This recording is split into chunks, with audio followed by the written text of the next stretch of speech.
Hoy mga kapangit, dito naman tayo sa ating munting tindahan mga kapangit. Wala kasi ang magawa dahil nag-iisa lang ako ngayon dito sa aking tindahan.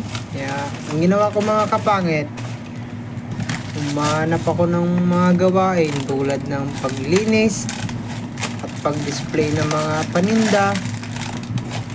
Kasi medyo ubos na mga kapangit ang ating mga display na paninda, kaya ginawa ko mga kapangit nag-display ako. Kumuha ko ng mga stock doon sa baba para i-display para ang ating mga munting customer mga kapangit ay maraming mapagpipilian mga kapangit.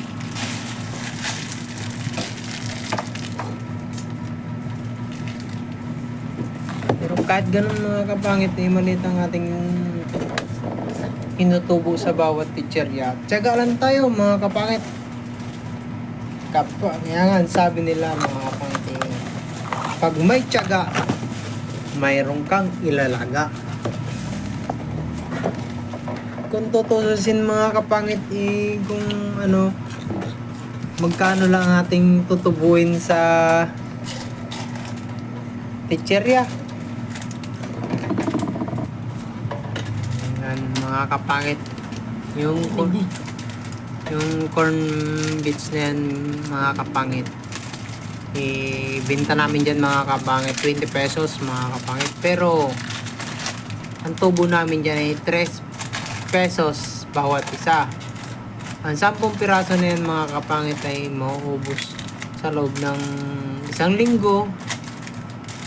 Kaya 30 pesos lang ang tubo namin dyan mga kapangit sa loob ng 1 linggo.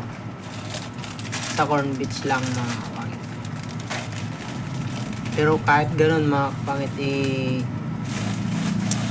pag ipon-ipunin mo man mga kapangit ang maliliit na kita, sigurado hindi mo mamalayan mga kapangit, lumalago na pala ang iyong munting tindahan mga kapangit.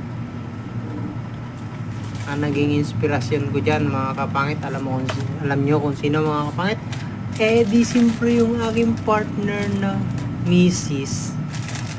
Magaling kasi mga kapangit mag-handle, magpatakbo ng